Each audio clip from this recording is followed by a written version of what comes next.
स्वागत है आप सभी का अपने चैनल ऑनलाइन स्टडी 1.6 में। इस वीडियो में माध्य, माध्यिका, बहुलक और परिसर ज्ञात करना सीखेंगे। तो चलिए सबसे पहले माध्य ज्ञात करना सीखते हैं। देखिए माध्य माध्य का सूत्र होता है आंकड़ों का योग बट्टा आंकड़ों की संख्या। तो यहाँ पे पहले समझते हैं कि आंकड़ा होता क्या है। देखिए प्रश्न में जो संख्या दिया रहता है उसको कहते हैं आंकड़ा। यानी कि इस प्रश्न में 4, 5, 9, 11 और 6 ये सभी संख्या जो दिया हुआ है इसको कहेंगे आंकड़ा। तो माध्य का सूत्र होता है आंकड़ों का योग, यानी कि ये सभी संख्या जो दिया हुआ है इस सभी संख्या का जोड़ बट्टा आंकड़ों की संख्या।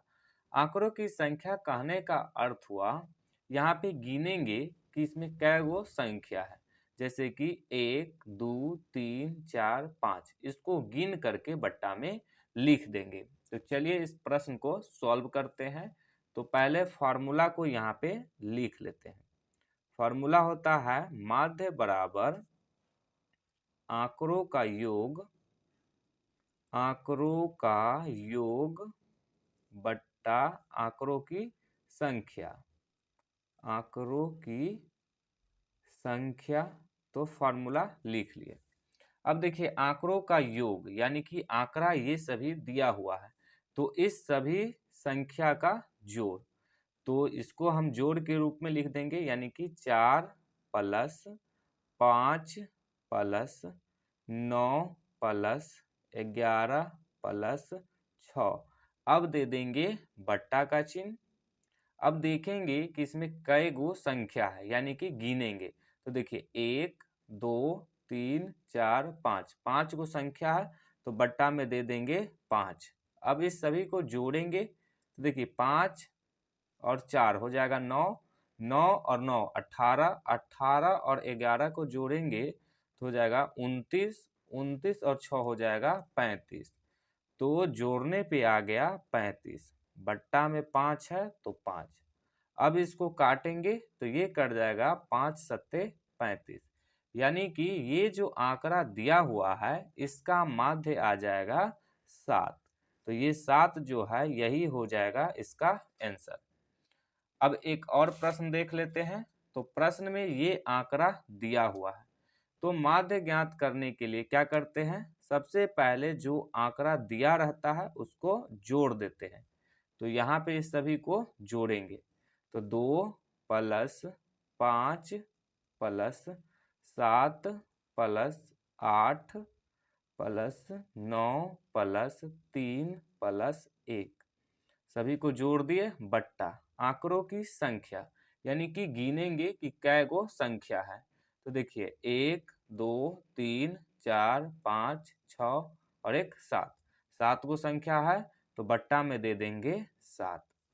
अब इस सभी को जोड़ेंगे तो 2 और 5 हो जाएगा 7, 7 7 हो जाएगा 14, 14 और 8 हो जाएगा 22, 22 और 9 हो जाएगा 31, 31 और 3 हो जाएगा 34, 34 और 1 हो जाएगा 35। तो 35 बट्टा में 7 है तो 7।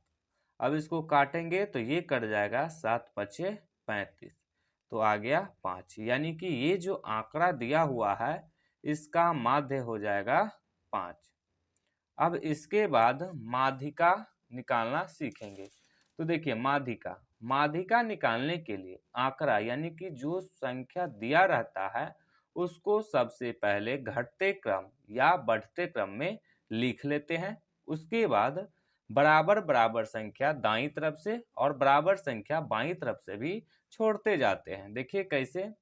सबसे पहले हम इसमें सबसे छोटी संख्या देखेंगे। तो देखिए सबसे छोटी संख्या है 7, तो यहाँ पर लिखेंगे 7, फिर कॉमा, इसको हम घटते क्रम में लिख लेते हैं। अब देखिए 7 से बड़ा है 8, तो लिखेंगे 8, 8 से बड़ा है 9, तो फिर लिखेंगे यहाँ पे 9, 9 से बड़ा है 10, तो लिखेंगे 10, 10 से बड़ा है 11, तो लिखेंगे 11, 11 से बड़ा है 12, तो लिखेंगे 12, 12 से बड़ा है 15, तो लिखेंगे 15। तो सभी संख्या को बढ़ते क्रम में लिख दिए। अब क्या करेंगे कि एगो संख्या दाईं तरफ से छोड़ेंगे तो एगो संख्या बाईं तरफ से भी छोड़ेंगे, फिर दूसरी संख्या छोड़ेंगे इधर से दाईं तरफ से, तो फिर दूसरी संख्या यानी कि 2 संख्या बाईं तरफ से भी छोड़ेंगे, फिर 3 संख्या दाईं तरफ से छोड़ेंगे तो फिर 3 संख्या बाईं तरफ से भी छोड़ेंगे, और बीच में जो संख्या बच जाएगा वही कहलाएगा इस आंकड़ा का माध्यिका। तो देखिए इस बीच में बच गया 10, यानी कि ये जो आंकड़ा दिया हुआ है, संख्या जो दिया हुआ है, इसका माध्यिका हो जाएगा 10। तो अब यहाँ पे लिख देंगे माध्यिका बराबर में 10। अब देखिए कभी कभी ऐसा हो सकता है कि इस बीच में कोई संख्या बचे ही ना, तो उस स्थिति में उस प्रश्न का हल कैसे करेंगे ये देख लेते हैं। तो इसके लिए भी एक प्रश्न लिए हैं, इस प्रश्न को भी पहले बढ़ते क्रम में लिख लेते हैं। तो देखिए सबसे छोटा इसमें 12 है, तो सबसे पहले लिख देंगे 12, 12 के बाद 13 है तो फिर लिखेंगे 13, 13 के बाद है 16 तो फिर लिखेंगे 16, 16 के बाद है 17 तो लिखेंगे 17, 17 के बाद है 18 तो लिखेंगे 18, 18 के बाद है 19 तो लिखेंगे 19। अब माध्यिका निकालने के लिए क्या करते हैं कि जय गो संख्या बाईं तरफ से छोड़ेंगे उतना ही संख्या दाईं तरफ से भी छोड़ते हैं।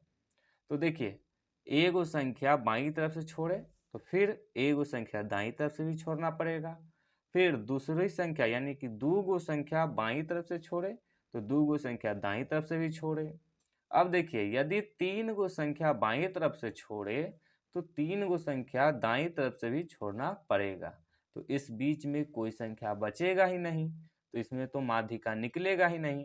तो इस स्थिति में क्या करते हैं, इन दोनों संख्या को ले लेते हैं, इन दोनों संख्या को लेंगे और दोनों संख्या को जोड़ देंगे और भाग दे देंगे 2 से। तो यहाँ पे हो जाएगा 16 प्लस 17, यानी कि ये दोनों संख्या 16 और 17, तो 16 और 17 को जोड़ दे देंगे और भाग दे देंगे इसको 2 से।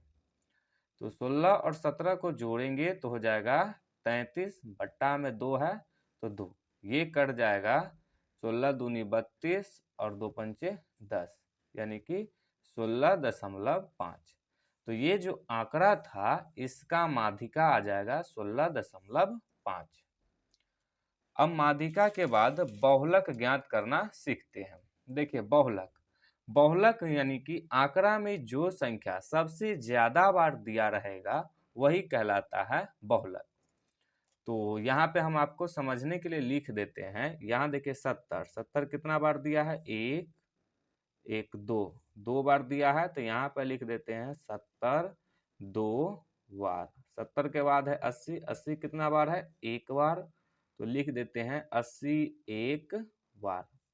80 के बाद है 50, 50 कितना बार है, एक, दो और एक, तीन, तीन बार है, तो यहाँ पे लिख देते हैं 50 3 बार। 50 के बाद है 60, 60 है एक ही बार है, तो लिखेंगे 60 एक बार। 60 के बाद बच गया 40, 40 कितना बार है, एक ही बार है, तो फिर लिख देते हैं 40 एक बार। 40 के बाद 90, 90 कितना बार है, एक ही बार है, तो फिर लिख देते हैं 90 एक बार। अब बच गया 30, 30 कितना बार है, एक बार, तो यहाँ पे लिख देते हैं 30 एक बार। अब देखिए इसमें देखेंगे कि सबसे ज्यादा बार कौन है, तो देखिए सबसे ज्यादा बार 50 है, 50 है 3 बार, यानी कि सबसे ज्यादा बार कौन है, 50 है, तो ये जो आंकड़ा है इसका बहुलक हो जाएगा 50। तो अब लिख देंगे यहाँ पे बहुलक बराबर में 50। ये आपको समझने के लिए बनाए थे, यानी कि लिखे थे। अब इसके बाद परिसर ज्ञात करना सीखेंगे। तो देखिए परिसर, परिसर ज्ञात करने का सूत्र होता है सबसे बड़ी संख्या, सबसे बड़ी संख्या माइनस सबसे छोटी संख्या। तो देखिए ये जो आंकड़ा है इसमें सबसे बड़ी संख्या कौन है, तो सबसे बड़ी संख्या यहाँ पे है 81। तो 81 माइनस सबसे छोटी संख्या इस सभी आंकड़ा जो दिया हुआ है इसमें कौन है, तो 12 है। तो सबसे छोटी संख्या 12। तो अब क्या करेंगे, 81 में से 12 को घटा देंगे। तो 11 में से 2 जाएगा तो आ जाएगा 9, बच गया 7, 7 में से 1 जाएगा तो हो जाएगा 6। तो ये जो आंकड़ा दिया हुआ है इसका परिसर हो जाएगा 69। तो यही हो जाएगा इसका आंसर। तो उम्मीद है कि आप लोगों को माध्य माध्यिका बहुलक और परिसर ज्ञात करना समझ में आ गया होगा। समझ में आ गया हो तो इस दोनों प्रश्न का माध्य माध्यिका बहुलक और परिसर ज्ञात कीजिएगा और जो आंसर आएगा वो कमेंट कीजिएगा।